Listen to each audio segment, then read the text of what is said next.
Alright guys, my name's AJ from Sandhill Boats. Today we're working on a Seastar HC5345 hydraulic steering cylinder. What we're doing to it is we are replacing these seals right here because we had a complaint that they were leaking. So first things first, we got to get these seals loosened with this tool right here. And what this does is it's just got little hooks on there and it just fits on those holes right there, and you just kind of loosen it like that.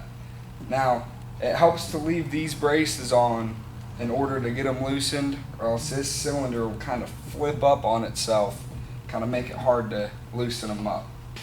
So what we're going to do is and I've already done the other side, so I've already got this side loosened. So we're just going to take it, get it all the way off,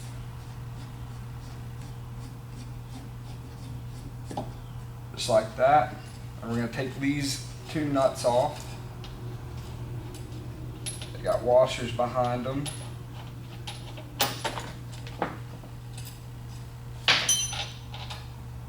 And this brace right here just pops off. And we can just pull this seal off right here.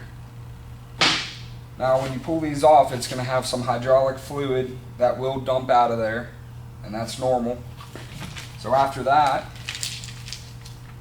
with our new seals here, we're just going to take a little bit of fluid that dumped out of there, run it around the seals, get them nice and lubricated.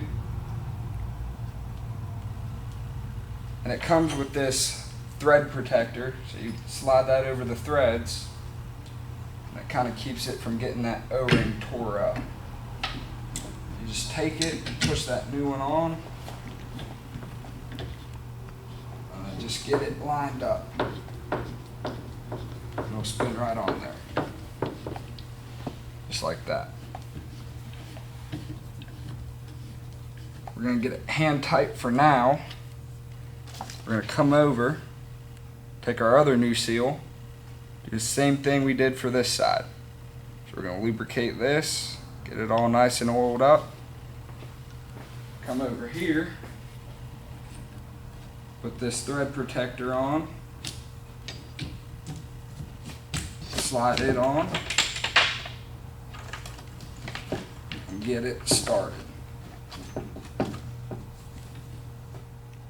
So now what we're going to do, since we got both of these end caps on, we are going to take our bar or brace back on, and we're going to put it back on, get it all lined up.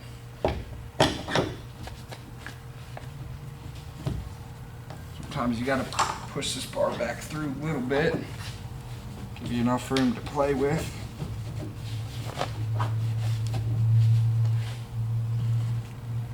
And take your washers, got a big one and a small one. Take your 3/4 nut, put it on the back side here, get it started. Same with this 5/8.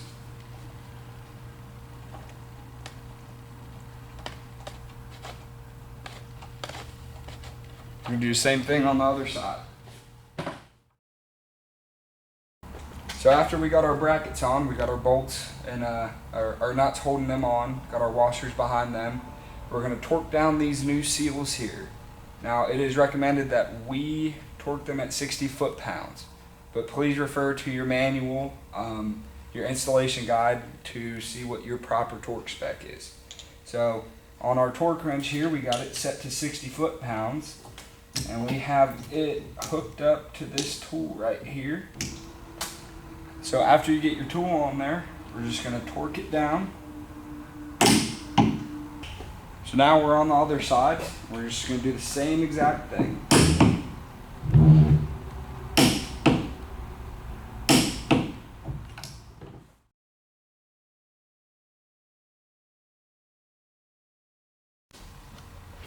So now, after we have our new seals torqued to spec, we are going to torque these bolts, or the nuts, to their specified torque. And on these ones, on these bigger 3/4, they are specified at 45 foot-pounds. But like I've said before, please refer to your installation guide, as it will have the proper torque spec for your certain cylinder.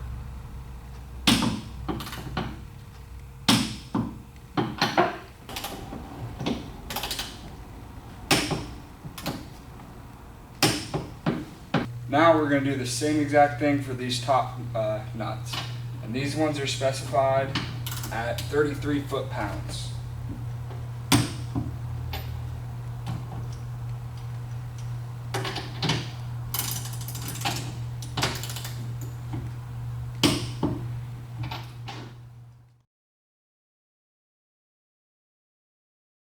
So our next step in replacing, we have these O-rings here, and these are located under these bleeder valves right here. So in order to take those off, all you got to do is just take a 1/2 inch wrench, and these will just come right off of there.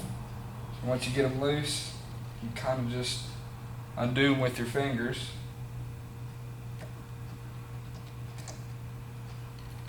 And on there is a little O-ring. That's what we're replacing. So you can pull that off. Try not to use any metal picks on there, because it can damage the threads and might damage the O-ring too. But they sent us a nice bag of a bunch of different size O-rings, and in the instructions manual it gives you a size chart in which you can take the old one, hold it up there, kind of match which one you're looking for, and it'll help you match up which one is in the bag. So here's my new one, here's my old one. If you hold them up right next to each other, they line up perfectly, or they're the exact same size. So we're going to take that new one, just going to run some oil around it, get it all lubricated. We're going to slide it right back into this little divot that it was sitting in. Now we're just going to take this bleeder valve, thread it right back in there.